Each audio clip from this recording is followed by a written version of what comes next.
uh, uh, labeling that trial, the Ross rape trial, as opposed to making it about the perpetrator. You see, my first impression is the name Nino is unknown. It's not going to capture attention in the media because it's nobody, while Dross is known. So to draw attention to the event, it's easier for people to remember that it occurred at the Dross and then link it to what happened. Although that's not correct. So it's justifiable? No. It's not correct at all. I'm just saying this is how media operate to draw attention. But while on the other hand, it is very important to name the perpetrator and to discuss it as a crime committed by this specific person and not associated with the event. I'm just explaining in my perception why they would do that. But it's not right. Let's explore the relationship between language and gender identity. How far are we in terms of using gender-neutral pronouns in our everyday language use? We are far from there yet. In previous conversations, we mentioned that we have 71 gender identities. We still have he and she. Okay, that is how our language have formed. Also, there are no terminologies in Black African languages for other gender identities. It's still confined to man and woman, and in any other terminology referring to gender identities are usually derogatory in languages. So it is demeaning and derogatory. It's not acknowledged that there's a spectrum of gender identity. So we've got a long way to go. We're not nearly there. How is the Commission for Gender Equality engaging with the concept of gender neutrality?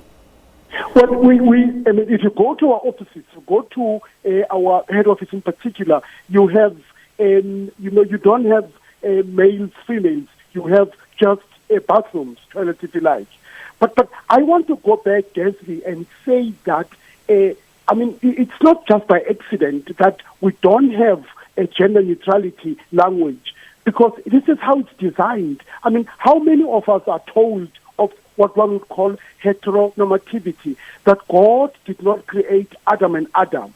God did not create Eve and Eve. So I think we need to be complex about it and say that, in fact, gender neutrality, it's not only that we're too far from it, but we would not be able, unless and until we, in fact, point out what is at the core of the problem. And what is that is our inability to challenge heteronormativity, to think that subconsciously, this is how the world is created.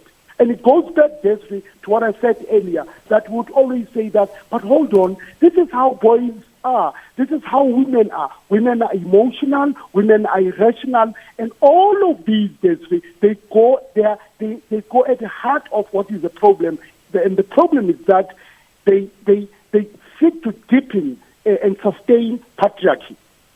So it's a Sunday today. Most of our viewers would have gone to church, and this is one very significant societal space where language is also at a higher need for change. What role, and I'll start with you in studio, Dr. Davis, what role can church play in redefining language, gender language? Unfortunately, it's part of most religions, as we know, that male supremacy has always been promoted. The father as the head of the household and woman as being subordinate. That has been embedded in a lot of religious discourse. And that needs to change in terms of the role and of equality. And that's going to be a challenge to change because it's imprinted in the religious text. It requires a complete overhaul. It's written into religious text, the subordination, the women who obey, the concept of obedience. So this is where you get misogyny and androcentrism and where all these ideologies emerge from. It's often linked to religion and it's justified by religion. So in other words, women are seen as or portrayed as wrong, or as breaking the religious code. Needing to be fixed. If they would oppose this male dominance. Because remember, also in the deity, it is God the Father. So it is so built into religion that it's going to be a challenge to see how the churches address this. Your thoughts, Mr. Botha, about the role of a religion in this conversation? Well, it's crucial. It's sacrosanct, their role. Desiree, you have examples where a man would even say, but look, God did not, or Christ did not have one single woman as part of the disciples. And we must push the envelope, Desiree, and say this morning that we must go as far as saying it's about time that the language, the biblical exegesis, how it's interpreted, it puts women at the center. That, issues or God the mother, why is it that it's problematic? But you see, we must also take a step further, Desiree, and say that churches like the Roman Catholic must find it in their heart to ordain women as bishops, as priests. All right, we seem to have lost that line with Mr. Botha, but I think his points have come through. It's time for change. Just to wrap up this conversation, what could be the way forward? I think it's very important to empower women by focusing on themselves. How do we speak to ourselves?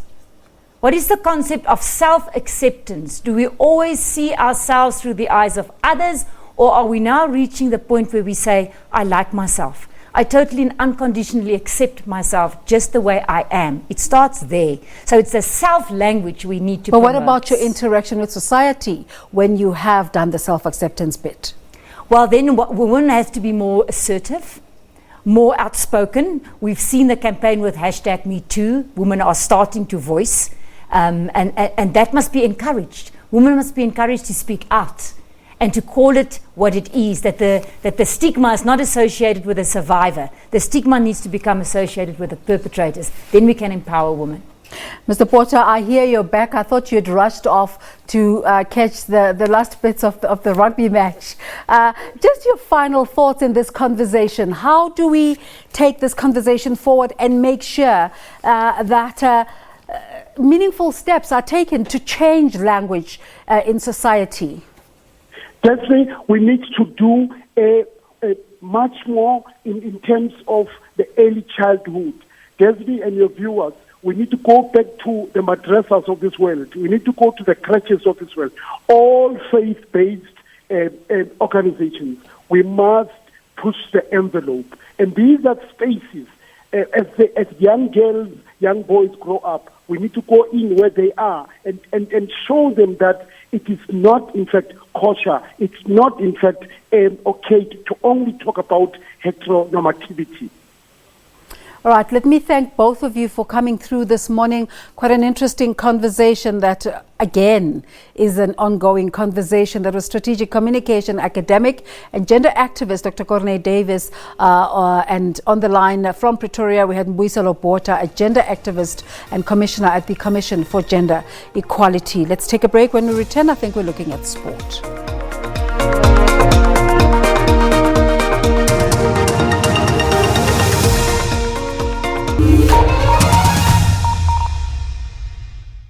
The SABC News mobile app is your one-stop digital portal to all the news you need. Stay connected with the latest in breaking news.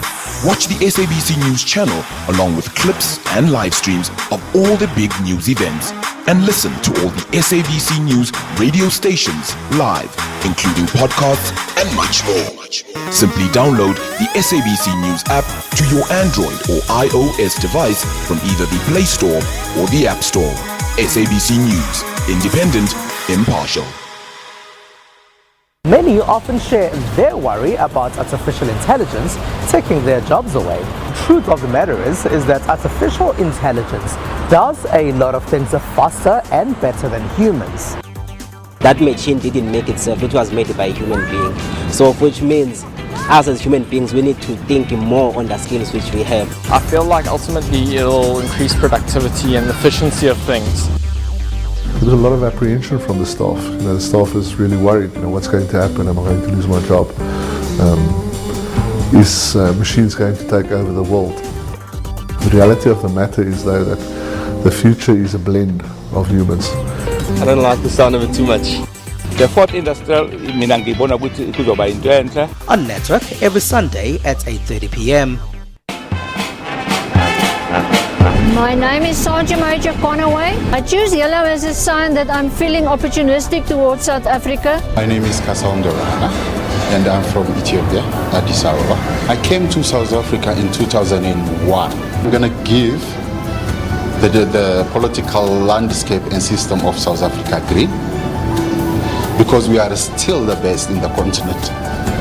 Ik wil worden aquí voor die land dat moet recht komen nog. Out of these three, I choose red. Our government is under danger. Corruption, unemployment, youth unemployment, water crisis. We are in trouble.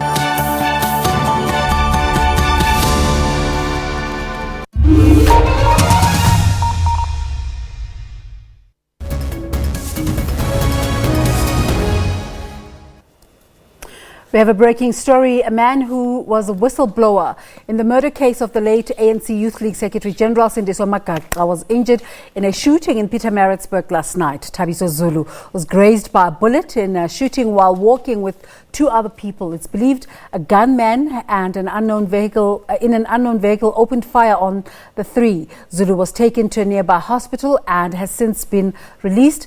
Zulu testified before the Moerane Commission that was established to investigate political killings in 2018. Police are investigating a case of attempted murder. For the latest on the incident, we cross live via telephone to police spokesperson Brigadier J. Naika. Very good morning to you, Brigadier Naika. What can you tell us?